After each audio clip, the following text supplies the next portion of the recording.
I guess I expected them to be 1-1 on this road trip, but not like this. What's cracking, everybody, and welcome to Kraken R&R, where the Seattle Kraken completely blow it against one of the worst teams in the league in the Chicago Blackhawks. A game which it's not like they just didn't show up for. They were the better team for the vast majority of, but make enough mistakes to lose it in comeback fashion for the Blackhawks. 5-4. And to make matters worse, Grubauer's out day to day. We have no idea how long that's going to last, with Decord getting called up from the AHL. So, I mean, yeah, we'd like to see Grubauer hopefully get back sooner rather than later, but now Decord's going to have to get back through waivers in order to get back to the AHL, which, yes, I know he's made it through once, but he's had enough success at the AHL level that each time that you put him through waivers, it's rolling the dice. And on top of that, and potentially even worse than that, we have no idea, honestly, at this point, Yanni Gourde misses this game with some sort of family issues, but kind of mysteriously also is no longer on the Kraken 23-man roster, which, yeah, there's just a lot of questions at this point. We're just going to have to wait and see when the team gives us a little bit more information. Obviously, if it is, or I said personal issues, they didn't say family, but if it's personal issues, there's no telling what could be going on, and we probably won't hear much until they absolutely have to tell us something. Even without Gourde or Grubauer, though, the Blackhawks are definitely one of at least the few teams in the league that the Kraken should absolutely be able to handle without too much issue. And in the first period, well, most of the first period, they were able to do just that. As honestly, it didn't look like the Blackhawks even belonged on the ice with the Kraken, as Seattle was really just shoving the puck down their throat the entire first period. Well, again, most of the first period. And eventually, after actually a couple pretty nice saves early on by Stalock, still relatively early on in the first, Kuhlman takes the puck into the offensive zone, opts not to take a shot, which he did a few times throughout the course of this game when maybe he should have, but in this case, he passes it across to Geekie, who is led a little bit too much by the pass and has to go one-hand backhand with his stick to pull it back in, and at that point doesn't really have a shot himself, so instead, he shovels a no-look backhand pass behind him, dropping it to a wide-open McCann, who comes in and buries the shot to give the Kraken, again, a relatively early 1-0 lead. And then just a couple minutes later, still easily within the first half of the first period, Eberle makes a very nice play along the board, stealing the puck from a couple of Blackhawks players and finds a pretty open Burakovsky, who again gets all sorts of time and space to pick his spot, take his shot, and he too finds the back of the net to give the Kraken a pretty early 2-0 lead, which would last throughout most of the first period, although it has to be said that as this first period kept going, the Kraken kept getting grade A chance after grade A chance, and it really felt like they needed to convert on one or two more of those. I mean, sure, at this point in the game, the Blackhawks haven't shown any sign of life, so a 2-goal lead should be safe. But still, when you get those chances, you want to convert on at least a good number of them. But thanks in part to some good goaltending by Stalock and net for the Blackhawks, and some missed opportunities by Seattle, it stays 2-0 as we get into the final minutes of the first. And with just about 3 minutes left, Seattle gets a power play and a chance to finally add on. However, on the Kraken power play, it's Blackwell going the other way who creates the shorthanded chance, and Jujhar Khaira finishes it to pull the Blackhawks to within one. And no, don't worry, you're not alone if hearing Blackwell creating a shorthanded chance that leads to a shorthanded goal, but it happens against the Kraken, hurts you a little bit more than even just a shorthanded goal against the Kraken. Yeah, I mean, I'm right there with you. It's what we saw from Blackwell for at least the last couple of months before he ended up getting traded, and what some of us were hoping we might get to see again this season if Seattle went and got him in the free agency period. But no, Colin Blackwell is playing for the Blackhawks, and he hurts the Kraken here. Still though, just one mistake by the Kraken in a period that otherwise they've dominated, and yes, it was still a Kraken mistake that allowed this to happen, specifically a Vince Dunn mistake allowing this shorthanded chance to even happen in the first place, but you still have a 2-1 lead, and if you can get into the intermission with that 2-1 lead, even if it probably should have been 4-3-0 instead, you've been controlling this game entirely to this point, so you'll take it and hope that you can continue that into the second. However, in the final seconds of what is still a Kraken power play, they get sent to the penalty box, and in that power play that ensues now for the last few minutes of this first period, it doesn't take long for Seth Jones to take a shot from up by the blue line. The rebound goes straight to a Blackhawk stick, And it's Tyler Johnson who puts it into the net without really much Jones could do, with the rebound going straight to Johnson. So now what probably again should have been 3 or 4-0 is instead 2-2 and a tie game going into the end of the first. And again, as if that wasn't bad enough, which kind of seems like it was the theme of most of the game, if not the entire day for the Kraken, not only are they again heading into this first intermission with the score tied instead of having a multi-goal lead like they probably should, they're also going to head into this first intermission basically giving the Blackhawks an entire power play to start off the second, as they head to the box again with just 3 seconds left in the first. And as we start the second, it didn't take too long for that to cost them, as once again, the Blackhawks power play converts on another somewhat fortunate rebound off of Jones that finds the back of the net, and just like that, the Blackhawks, who have been kind of down and out the entire game, have a 3-2 lead. Fortunately though, well, this time anyway, the Kraken don't give us too long to question our sanity, as they are able to respond quickly to this Blackhawks lead-taking third goal of the game, as right off the faceoff, they push into the offensive zone. Soucy gets a pass to Schwartz, who has pretty much an entire net to shoot at. Unfortunately, even though Stalock is way out of position up in the crease trying to block a potential Soucy shot, Schwartz just isn't quite able to handle a bouncing puck, and it takes him below the goal line. However, he is able to get a pass behind Stalock through the crease to the other side of the net, where Matty Beniers is waiting to just tap it right in. Beniers gets his second of the season, also ends a career-long 2-game scoreless drought, and ties the game at 3 for the Kraken, just seconds after they gave up the lead that, again, should have never been in the position to be given up in the first place. So again, just to recap, to this point, the Kraken have been dominating play 5-on-5, where they have the 3-0 lead. However, there have been 3 power plays in this game, 2 for the Blackhawks and 1 for the Kraken, all 3 of which the Blackhawks scored on, thanks to Kraken mistakes, and that's why we're tied at 3.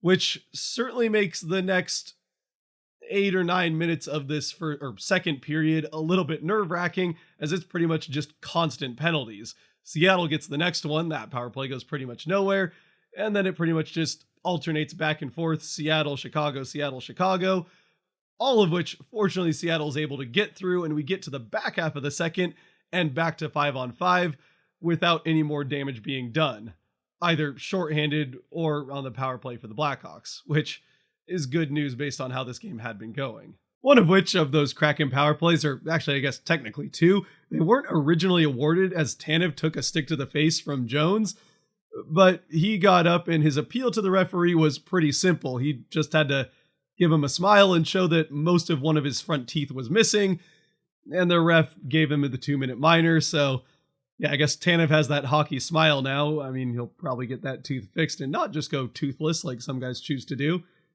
But still, he was not particularly happy about the fact that it wasn't caught in the first place. And then I think still just not happy about the fact that he's missing one of his big teeth in the front. Admittedly, though, it did make for a pretty funny image, and a very Brandon Tanev one on top of that.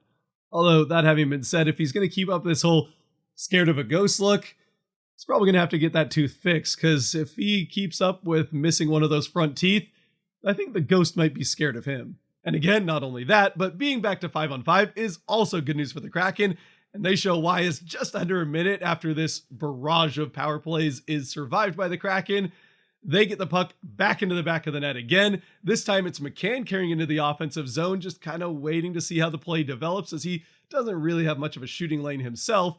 Instead, he finds Dunn eventually coming into the play late, gets it to him in the slot, and Dunn has all the time in the world to pick his spot, take his shot, and bury it into the back of the net to give the Kraken back the lead. It's now 4-3 about halfway through the second. However, as you already know from having seen the final score, that is where the good news ends for the Kraken in this one, just over halfway through the second. Also, even though the entire rest of this game is played at 5-on-5. The rest of this second period is relatively evenly played. Seattle just can't quite seem to get back that momentum, even in spite of the 2 5-on-5 goals they have in this period alone. They're never really able to get back that same overwhelming momentum that they had throughout pretty much the entire first period, even with it being 5-on-5. And Chicago actually probably gets the best of Seattle, especially late in this second period. But at least, fortunately, Seattle's defense is up to the challenge, and Jones in net, although not a great night for Jones if we're being honest. Still, we get to the end of the second with the score still 4-3 Seattle. It isn't even until really midway through the third that Seattle's finally able to start to build up some momentum going in their favor once again, which of course is exactly where everything falls apart, as Chicago is eventually able to kind of slow that down and push back in the other direction, and just as they do, there's a defensive miscue behind the Kraken net, which allows Taves to get the puck and get it out to a wide open Tyler Johnson, who's all alone in the slot. And again, this pretty much puts Jones on an island, and not a lot he can do about the Tyler Johnson shot that finds the back of the net to even the game at 4. For Tyler Johnson, a Spokane native, really hurting the team from his home state in this game with 2 goals now. Okay, just calm down, take a deep breath. Yes, it sucks that again, the Kraken are now tied in a game that they should probably still be leading by multiple goals, but as long as they can pull it together and if nothing else, get this game to overtime, they can... You've got to be kidding me. You have got to be freaking kidding me with this. Again? 13 seconds later, the puck is in the back of the net. Again, yes, the Kraken net, obviously. It's another defensive miscue, and it goes out to Dickinson, and this one is unassisted into the back of the net.